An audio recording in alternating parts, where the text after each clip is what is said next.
Vicky express में आपका स्वागत है। आज की कहानी है शेख चिल्ली की कहानी, सबसे झूठा कौन।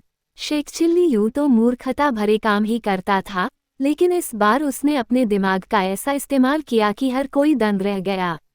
हुआ यूं कि शेख को पसंद करने वाले झज्जर नवाब लड़ाई के बाद कुछ महीनों के लिए अपने राज्य से बाहर सैर-सपाटे के लिए चले गए। उनकी गैर मौजूदगी में उनका छोटा भाई राज्य को संभालने लगा। नवाब के छोटा भाई को शेख बिल्कुल पसंद नहीं था। उसके मन में यही रहता था कि मेरे भाई यानी नवाब ने इसे ऐसे ही सिर चढ़ा रखा है। इसे कोई काम ढंग से करना नहीं आता है और यह कामचोर भी बहुत है। अपनी इसी सोच के हिसाब से झज्जर का छोटा नवाब शेख के साथ व्यवहार करने लगा। एक दिन मौका मिलते ही छोटे नवाब ने शेख चिल्ली को भरी सभा में डांट दिया। उन्होंने कहा कि एक अच्छा काम करने वाला व्यक्ति वही होता है जो बताए गए काम से भी ज्यादा करे। तुम तो दिए गए काम को भी सही से नहीं करते हो। छोटे नवाब ने आगे कहा कि तुम घोड़ों को अस्तबल तक ले जाकर उन्हें बांधते भी नहीं हो। कुछ सामान उठाते हो तो तुम्हारे पैर कांपने लगते हैं। कोई भी काम तुम मन लगाकर क्यों नहीं करते? जवाब दो। सभा में मौजूद सभी लोग शेख चिल्ली को पड़ी डांट सुनकर खूब हंसने लगे। डांट सुनने और सभी लोगों को खुद पर हंसता हुआ देखकर शेख चिल्ली सभा से चुपचाप चला गया। कुछ दिनों बाद शेख राजमहल के सामने से गुजर रहा था। छोटे नवाब की नज़र जैसे ही उस पर पड़ी, उन्होंने तुरंत उसे अपने पास बुला लिया। छोटे नवाब ने शेख को कहा, जल्दी से जाकर किसी अच्छे हकीम को ले आओ। हमारी बेगम की तबीयत खराब है। जवाब में सिर हिलाते हुए शेख चिल्ली हकीम को ढूंढने के लिए निकल पड़ा। कुछ देर में शेख वहां एक हकीम और कब्र खोदने वाले मजदूरों के साथ पहुंचा। उसने मजदूरों को महल के पास ही कब्र खोदने के काम में लगा दिया। तभी छोटे नवाब वहां पहुंचे और गुस्से में कहने लगे कि मैंने सिर्फ हकीम को ही बुलाया था। तुम कौन हो और कब्र क्यों खोद रहे हो? यहाँ किसी की भी मौत नहीं हुई है। ये सुनते ही जवाब में शेख चिल्ली ने कहा कि जनाब, इन्हें कब्र खोदने के लिए मैंने कहा है, क्योंकि आपने कहा था कि अच्छा काम करने वाला इंसान बताए गए काम से भी ज्यादा करता है। मैंने भी आपकी बेगम की बीमारी की बात सुनकर उससे संबंधित सभी संभव चीजें कर दी हैं। इस बात को सुनकर गुस्से में छोटे नवाब महल के अंदर चले गए। कुछ दिनों बाद उन्होंने एक प्रतियोगिता रखी, क्योंकि उन्हें राज्य के कामकाज से ज्यादा आनंद शतरंज व अन्य खेलों में आता था।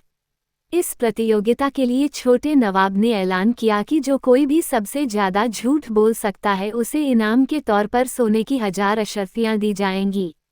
इस घोषणा को सुनते ही झूठ बोलने वाले लोग प्रतियोगिता में हिस्सा लेने के लिए पहुंच गए। प्रतियोगिता के दौरान एक झूठे व्यक्ति ने छोटे नवाब से कहा कि साहब, मैंने भैंसों के आकार से भी बड़ी चींटियां देखी हैं, वो भी ऐसी जो भैंस से भी ज्यादा दूध देती हैं। छोटे नवाब ने कहा, हाँ ऐसा बिल्कुल हो सकता है। फिर दूसरे झूठे ने कहा कि रात को रोजाना मैं उड़कर चांद तक पहुंचता हूं और फिर सुबह होते ही मैं धरती पर लौट आता हूं। इस बात पर छोटे नवाब ने कहा, शायद तुम्हारे पास कोई जादुई शक्ति हो, इसलिए ऐसा हो सकता है। इन दोनों के झूठ के बाद एक मोटे आदमी ने कहा कि मैंने तरबूज के बीज निगल लिए थे। उस दिन से मेरे पेट के अंदर तरबूज उग रहे हैं। रोज एक तरबूज पककर फटता है और मेरा पेट भर जाता है। मुझे खाना खाने तक की जरूरत नहीं पड़ती है। ये सुनते ही छोटे नवाब ने कहा कि इसमें क्या बड़ी बात है? तुमने कोई चमत्कारी ताकत वाले बीज खा लिए होंगे। ऐसे कई सारे झूठ सुनने के बाद शेख चिल्ली ने छोटे नवाब से कहा कि साहब, आपकी आज्ञा मिले तो मैं भी इस प्रतियोगिता में अपनी कुछ प्रतिभा दिखाऊं। छोटे नवाब ने उसका मजाक उठाते हुए कहा, तुम और प्रतिभा? इतना सुनते ही शेख चिल्ली जोर जोर से कहने लगा कि आपसे बड़ा इस पूरे राज्य में बेवकूफ नहीं है। आपको तुरंत सिंहासन छोड़ देना चाहिए, क्योंकि इस पर आपका कोई अधिकार नहीं है। शेख चिल्ली की बात सुनते ही पूरी सभा में शांति छा गई। फिर छोटे नवाब ने गुस्से में कहा कि इस आदमी के दुस्साहस के लिए इसे गिरफ्तार कर लो। उसके बाद छोटे नवाब से शेख चिल्ली कहा कि तुम तुरंत मुझसे माफी मांग लो, वरना मैं तुम्हारा सिर काटकर अलग कर दूंगा। ये सुनते ही शेख चिल्ली हाथ जोड़कर बोलने लगा, सजा आखिर किस बात की? यहाँ प्रतियोगिता हो रही है और सबसे बड़ा झूठ बोलना है। मैंने वैसा ही किया है। क्या कोई मेरे झूठ का मुकाबला कर सकता है? आप इसे झूठ से अधिक कुछ न समझें। ये सब तो मैंने प्रतियोगी होने के नाते कहा है। छोटा नवाब सोचने लगा कि इसने पहले झूठ कहा था या अब झूठ बोल रहा है, कुछ समझ नहीं आया। कुछ देर चुप रहने के बाद छोटे नवाब ने शेख चिल्ली से कहा कि तुम उतने बेवकूफ़ नहीं हो जितना मैं तुम्हें समझता हूँ। तुम इस प्रतियोगिता को जीत गए हो।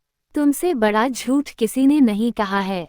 अपनी बुद्धि के दम पर शेख चिल्ली ने प्रतियोगिता जीतकर सोने की 1000 अशर्फियाँ हासिल कर लीं। वो अपना इनाम लेकर जाते हुए सोचने लगा कि छोटे नवाब हैं तो बेवकूफ़ी।